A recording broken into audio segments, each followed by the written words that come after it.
Nandito po tayo ngayon sa Camp Sevillano Aquino para dalawin po natin ni Vice Mayor Doc Zar Candelaria ang kanyang panganay na anak, si Colonel Almer Candelaria po. Ayan, Ranger Candelaria, buddy of everybody. Actually, first time pumapunta rito sa kampo nito. Although madalas na ito ako sa Tarlac, pero ngayon ako napunta sa kampo. Of course, the reason is yung anak ko si Colonel Candelaria Almer ay naka-station ngayon dito sa kanilang hospital. Opo. Dok, masyado kayong malihim sa totoo lang po. Although public servant po kayo for so many years, for so many decades, hindi nyo po ina-expose sa public ang family nyo. At nagulat kami na mayroon po pala kayong anak na colonel. Siguro hindi lang naman nakapag-usapan, hindi naman natatanong. Opo. At hindi lang basta-basta colonel, naging surgeon po kayo sa Marawi. Tama po ba? Na-destino po kayo sa Marawi? Yes, ma'am. Basically, surgeon tayo. And just so happened na during that time, I was with the Scout Ranger Battalion. And wherever they move, we go there also. Opo. So it's the right place at the right time. Opo, talaga nasa front line kayo at nakikita nyo talaga yung bakbakan doon. Kamusta po ang inyong experience po at gaano po kayo katagal sa Marawi? So I was there for 5 months, approximately 167 days from start to finish. So kung kumusta naman doon, it's just like a day in the office sa amin, sa military. The difference is that as a doctor, ang clinic ko doon is unconventional. So kung saan kami abutan na safe area to treat and evacuate patients, doon po kami. So flexibility-wise, yun ang aming difference from conventional hospital. So basically, masaya siya dahil you know that you're doing something directly for the country. However, minsan, malungkot kasi pag yung casualty doon, kilala mo kasi yung karamihan casualty mo doon. So it's basic most for us. Opo. At doon po sa lugar nyo, kailangan resourceful kayo kasi di ba wala kayong masyadong mga gamit. Kailangan alam nyong mag-adapt doon sa environment.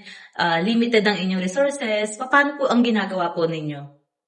So during that time, we have our jungle packs with us, which contains our provisions to live day by day, change our clothing, which is very minimal. When the Marawi incident happened, we went there and unti-unti yung supplies from outside dumarating siya doon. And some other stuff like the emergency room, examining table, we just improvise. May mga kahoy naman doon, we just fashion creating beds, examining tables out of them. So it's not really that difficult. Ang ano lang talaga doon is yung mindset mo na nandun ka sa gitna ng conflict and you don't have to be, hindi ka dapat mawala ng pag-asa kasi nasa conflict ka. You have to be resilient. So when you're resilient, you can think of innovative ways to do what you have to do for the country. Opo. So I guess anybody can do that. Not only us military. Opo. Naalala ko po yung kwento ni Vice Mayor Doc Zar kasi po nung dati nakukwento po ninyo na kahit po kayo tumatawid kayo ng ilog, umakyat kayo ng bundok, kumbaga nandun talaga yung resourcefulness, resilience, at yung diskarte nyo po. Di ba may kinuwento pa kayo yung gumamit kayo sa papaya? So, ginawa namin suction yun because meron isang bata na pulso, marami secretion, and we want to take those secretion out of the mouth. So, nakakita kami ng turokot ng bisikleta, and then ang ginamit namin pinakatangkay yung piece of papaya. And miraculously, the child survived, the baby survived, and pinag-fiesta kami doon. Na pinaganda kami noon. Nandun kami sa Cagayan noon, sa bundok. At madami po kayong experiences na katulad niyan, di ba po? Kasi pag nag-opera kayo, kahit nasa remote areas kayo, talagang ginagawa nyo. With the limited. Para din sundalo pala ako. Parang sundalo, pero hindi kayo nasabak sa gera, kagaya ni Sir. Nandamanan nyo sa daddy nyo yung pagiging, maabilidad nyo at yung diskarte nyo kung paano mabuhay at hindi lang yun. Hindi lang mabuhay on your own, kundi bumuhay din ng iba. Nakuha nyo yun sa father nyo. Nakasama nyo po ba si father nyo, si Vice Mayor Doc Zar Candelaria, sa mga ganyan po pagkakataon? Ano ba naman, nung nasa junior years pa lang ako sa pagiging doktor, kasama naman ako sa medical mission si daddy. So that's why, other than that, yung mga stories ni Daddy, sinishare niya sa amin. So, sabi ko, nung hindi ko alam na may military doctor, gusto kong maging doktor to Tabayos. So, I would rather stay dito sa far-flung hospitals or clinics rather than dito sa city. Iba kasing challenge sa akin ng ma'am. So, incidentally, our home is nearby sa hospital ng Laguna, and from then on, the rest is history. Nag-apply na tayo ng military doctor. Ano ba yung unang-una pumapasok sa isip nyo na pangyayari na nakasama nyo si daddy nyo when it comes to public service? Kung ano man, nung ako ay captain pa lang noon at pumaha pa rin sa Kalumpit sa bayan natin, during that time, I was assigned sa Fort Magsaysay, and merong medical mission doon na nagre-request ang bayan ng Kalumpit nga ng augmentation. So, nakita ko Kalumpit, Bulacan, taga dito kami. So, kasama kami ni daddy noon, we have pictures showing na sabay kami ng gagamot noon sa area na maraming may sakit na kasi hindi ma-reach hindi masyadong ma-reach ng conventional medics natin. So, Mga gano'ng katagal na po yan, sir?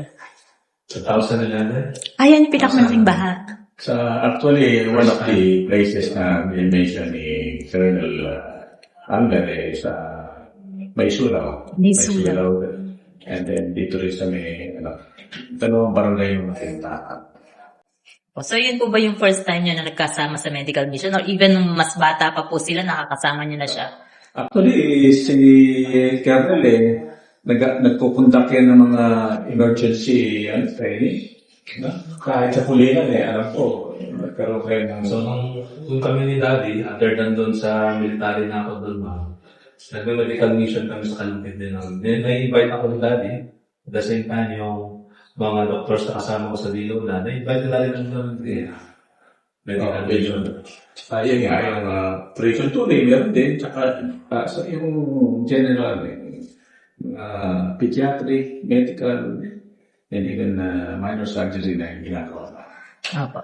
Ano naman po ang pakiramdam niyo, Vice, na mayroon kayong anak? Hindi lang pala si Kuya Carlo Candelaria ang nakalinya sa public service, kundi yung inyo din pong panganay, Colonel, at talaga namang nasasabak sa gera para sa bayan. Ano po ang pakiramdam niyo bilang ama na mayroon po kayong mga anak na talaga namang ikinararangal ninyo?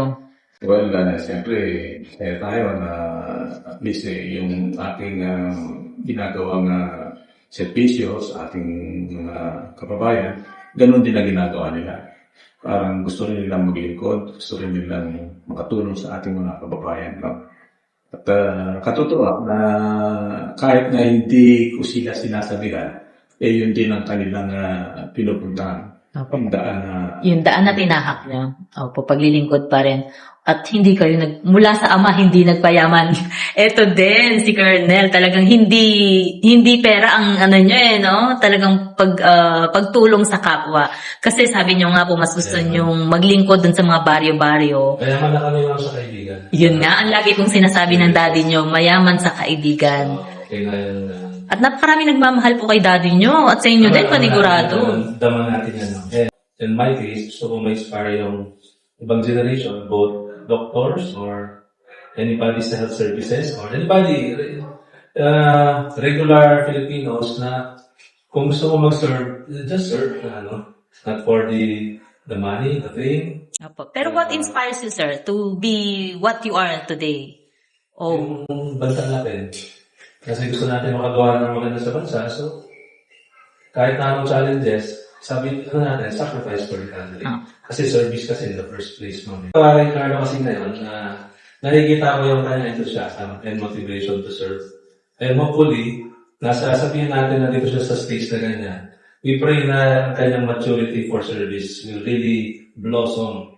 Because I think yung legacy na tinatawag legacy ni Dr. Sar Candelaria should not end there na other than me or Carlo, marami pa kami ma-inspire na mag-serve. Hopefully, si Carlo, kung may pangarap siya later on sa politics or what type of public service, hopefully, tuloy-tuloy na yung kanyang passion. Hopefully, the fire will eventually mature and burn throughout his career. Opo, at nakikitaan niyo po ba siya ng potensyal na maging isang Czar Candelaria? Malaki kasi Ako, hindi ko nakita sa sarili ko na potential maging Vice Mayor Candelaria. But still, sa service, we have the same passion.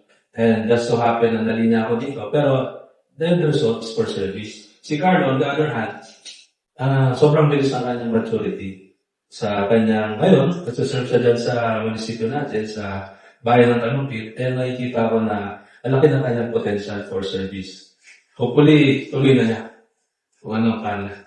Thank you po.